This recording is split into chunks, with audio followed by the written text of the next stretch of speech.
প্রতিহিংসা আমরা নিতে চাই না, কারণ উঠে গেছে ও পার্টিটা।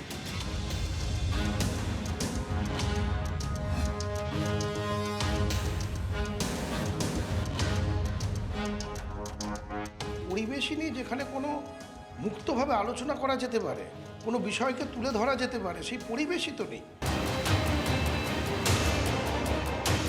আমরা বিশুদ্ধ লোহা, যত পোড়াবে যত তাতাবে আমরা তত শক্তিশালী হব। আমি প্রথমে যখন শুনলাম বহিষ্কৃত হয়েছে, আমি ভেবেছিলাম ওই পুষ্পা নিয়ে যা বলেছি সেই জন্য বহিষ্কার হয়েছে। স্বাভাবিকভাবে আগামী দিনে তৃণমূল দলের আরও 12টা বাজবে বলে আমার অনুমান। চলে যাওয়া মাত্র 1 মাসের মধ্যে পুরো দলটাই উঠে যাওয়ার মতন অবস্থা। মনে রাখবেন, এই খেলা খেলে কোনো লাভ নেই। আপনারা যদি এই খেলা খেলেন, আমি কিন্তু বড় খেলোয়াড়। নমস্কার, টিভি 9 বাংলা আপনাদের স্বাগত জানাই। আমি শুভজিৎ রয়েছি। আজ ছোটকাটা 21-এর ভোটে তৃণমূল কি বলেছিল খেলা হবে। 26-এর বিধানসভা ভোটের আগেও তো একই স্লোগান ছিল। তৃণমূল নেত্রী বলেছিলেন যে খেলা হবে, শুধু তাই নয়, তিনি অ্যাড করেছিলেন ফাটাফাটি খেলা হবে। সেই খেলাই হলো বটে, খেলা ভাঙার খেলা যাকে বলে। কিন্তু কারা খেললো? পেডালের গলায় ঘণ্টা বাঁধলেন তৃণমূল কংগ্রেসের 2 জন বিধায়ক। সইজাল কাণ্ডে তৃণমূলের বিরুদ্ধে তদন্ত চাইল তৃণমূলই। ব্যাস, সঙ্গে সঙ্গে 2 বিধায়ককে দরজা দেখিয়ে দিল দল, মানে তৃণমূল কংগ্রেস। তাহলে খেলা কি জমে গেল? এ প্রশ্ন করতেই হচ্ছে।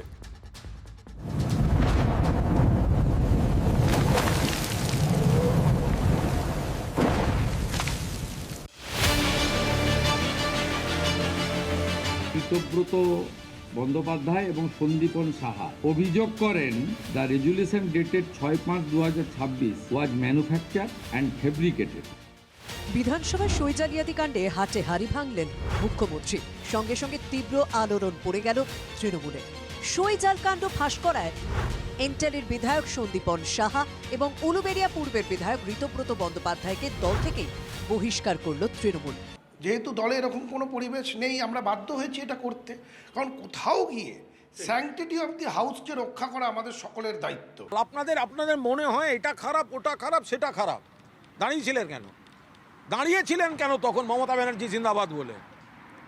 আর আজকে দলটা সরকারে নেই, বিরোধী পক্ষে বসতে হচ্ছে, সঙ্গে সঙ্গে দলের সব খারাপ হয়ে গেল। এবং এটা কত বড় বিশ্বাসঘাতকতা।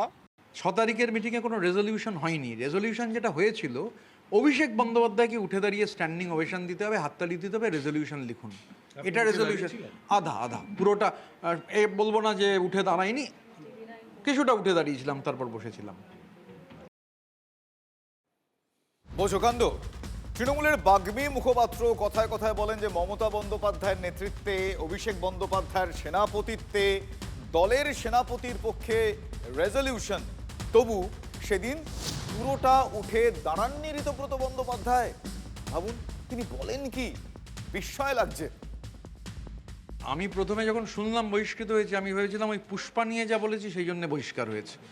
যে ওই ইলেকট্রিক ক্রিমেটোরিয়াম হবে, হার্ট অ্যাটাকে লোক মরে যাবে, সেই লোককে পোড়াতে হবে, পুষ্পা চেয়েছে, পুষ্পাও পালিয়ে গেল। আমি আর সন্দীপন মিটিংয়ে বললাম পুষ্পা কেন বহিষ্কার হচ্ছে না? বললো টুইট দেখে নাও। আসলে এটা এক ধরনের মাইন্ডসেট। শুনলেন পুরনো সেই দিনের কথা, তবে খুব বেশি পুরনো নয়। কিন্তু আমি আপনাদের তারিখটা বলি, 19 মে, 19শে মের কথা। সেদিন কালীঘাটে বৈঠক। তার আগে ফলতা বিধানসভার নির্বাচন থেকে সরে দাঁড়িয়েছেন তৃণমূল প্রার্থী জাহাঙ্গীর খান, কোট আনকোট পুষ্পা। সেদিন 3 জন একসঙ্গে ঢুকলেন কালীঘাটের বৈঠকে। কারা কারা? ঋতব্রত বন্দ্যোপাধ্যায়, সন্দীপন সাহা এবং কুণাল ঘোষ। বহিষ্কার চাই জাহাঙ্গীরের।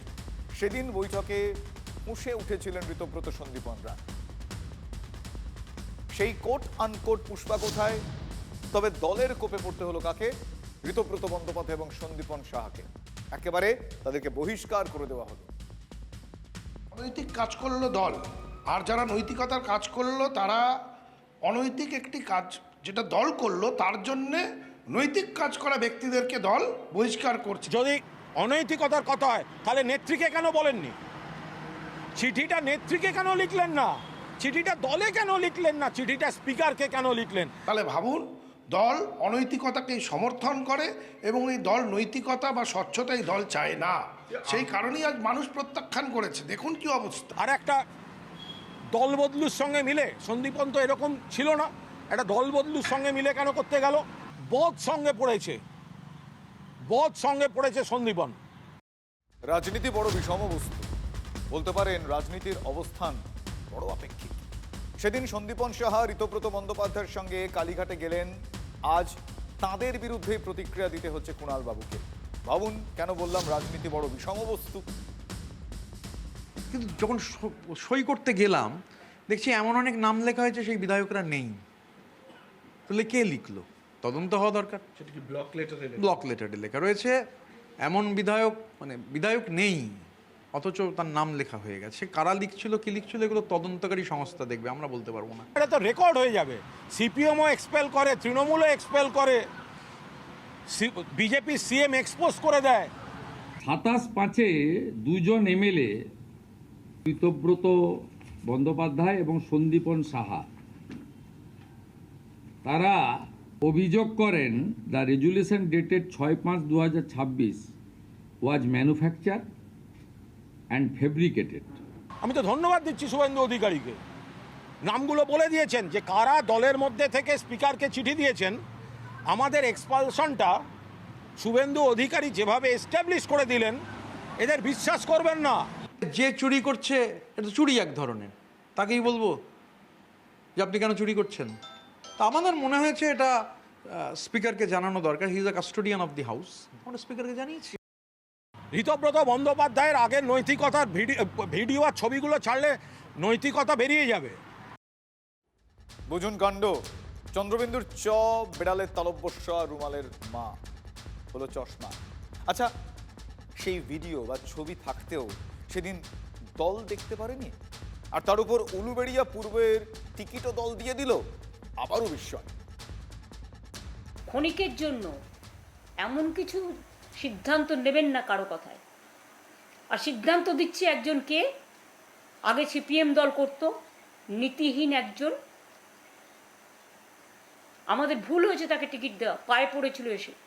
আপনাদেরকে বিশ্বাসঘাতকের তকমা দেন, কি বলবেন? আর বেঈমান বলবে, চোর তো বলবে না। ভোটের পর থেকে কনস্ট্যান্ট উলুবেড়িয়াতে যাচ্ছি, আমার পাইলট নেই, আমি ঘুরছি দিব্যি।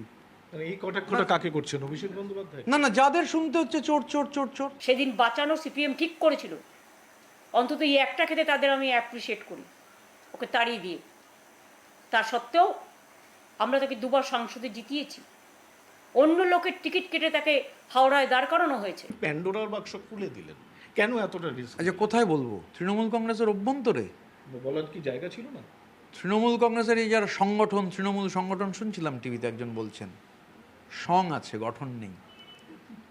যারা এই ভরাডুবিতেও আমাদের কিছু মানুষকে জিতিয়েছে, বিধায়ক করে বিধানসভায় পাঠিয়েছে, তারা তো প্রশ্নের মুখে পড়ছি যে আজকে সই জালিয়াতি করতে হচ্ছে দলকে। এই পর্যায়ে নামিয়ে নিয়ে এসছে, আজকে প্রত্যেকটা বিধায়কের নৈতিকতা নিয়ে প্রশ্নের মুখে ঠেলে দিয়েছে দল। আপনাদের সাথে এরা বিশ্বাসঘাতকতা করলো, এদের আমরা ক্ষমা করিনি। আজকে দুজনকে আমরা অলরেডি দল থেকে এক্সপেল করে দিয়েছি। এর মধ্যে একজন সাংসদও আছেন, তিনি আবার অন্যান্যদের সাথেও যোগাযোগ করছেন। অপরাধটা কি না, তিনি তার ছেলের টিকিট চেয়েছিলেন। তো সবার কি শুধু বাবা মা এমপি হবে, এমএলএ হবে, তার ছেলে মেয়েরাই টিকিট পাবে, আর কেউ পাবে না? ওই যে প্রথমেই আপনাদের বললাম খেলা হবে। 21-এর ভোটের আগে তৃণমূল কংগ্রেস বলেছিল, আবার 26-এও বলেছিলেন সুপ্রিমো যে ফাটাফাটি খেলা হবে করতে করতে খেলাটা শুরু হয়ে গেল। 80 জন বিধায়ক ছিল, 80 নিজেরাই দলের 2 বিধায়ককে তৃণমূল কংগ্রেস বহিষ্কার করে দিল। তাহলে হাতে রইল 78।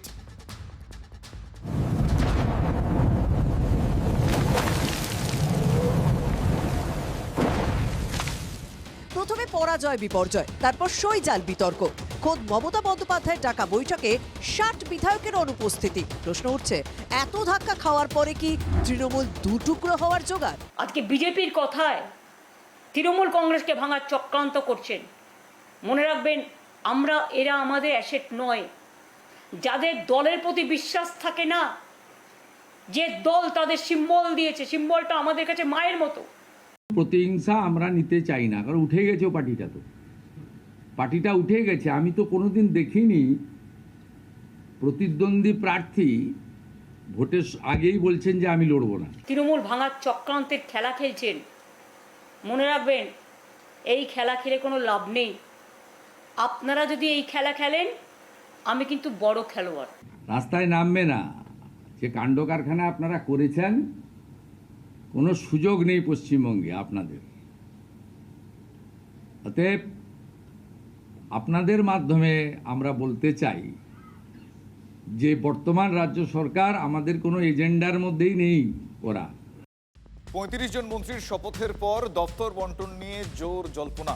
পরিষদীয় মন্ত্রী হতে পারেন তাপস রায়, উচ্চশিক্ষা বা অর্থমন্ত্রী হতে পারেন স্বপন দাশগুপ্ত, স্বাস্থ্যমন্ত্রী হতে পারেন শারদ দত্ত মুখোপাধ্যায়, আয়ুষ দফতরের স্বাধীন দায়িত্ব দেওয়া হতে পারে ইন্দ্রনীল খাঁকে, শ্রমমন্ত্রী হতে পারেন অর্জুন সিং, বনমন্ত্রী হতে পারেন দীপক বর্মন, কল্যাণ চক্রবর্তী হতে পারেন কৃষিমন্ত্রী, মৎস্যমন্ত্রী হতে পারেন অরূপ দাস, সুন্দরবন উন্নয়ন দফতরের প্রতিমন্ত্রী হতে পারেন দীপঙ্কর জানা, ক্রীড়া প্রতিমন্ত্রী হতে পারেন অশোক দিন্দা। বদলের বাংলায় মন্ত্রিসভায় একটা ব্যাপক ভারসাম্যে জোর দিয়েছে বিজেপি সরকার। তার কারণ তৃণমূল জমানায় যেরকম আমরা দেখেছিলাম যে মূলত কলকাতা কেন্দ্রিক মন্ত্রিসভা হতো, এক্ষেত্রে তাই নয়। পূর্ণ এবং প্রতিমন্ত্রী মিলিয়ে সব থেকে বেশি মন্ত্রী পেয়েছে পূর্ব মেদিনীপুর। অন্যদিকে কলকাতা এবং উত্তর চব্বিশ পরগনা যদি আমরা দেখি, সেক্ষেত্রে সমসংখ্যক পূর্ণমন্ত্রী। উত্তরবঙ্গ থেকে মন্ত্রী হয়েছেন 9 জন। মমতা বন্দ্যোপাধ্যায়ের উত্তরবঙ্গ কোট আনকোট বঞ্চনা, সে বঞ্চনা শুভেন্দু অধিকারী ঘোচালেন। শুভেন্দুর মন্ত্রিসভায় জঙ্গলমহলকেও গুরুত্ব দেওয়া হয়েছে, আদিবাসী এবং তফসিলি জাতিকেও গুরুত্ব দিয়ে আনা হয়েছে মন্ত্রিসভায়। তবে মন্ত্রিত্ব থেকে বঞ্চিত হয়েছেন দক্ষিণ দিনাজপুর, নদিয়া এবং পশ্চিম মেদিনীপুরের মানুষ।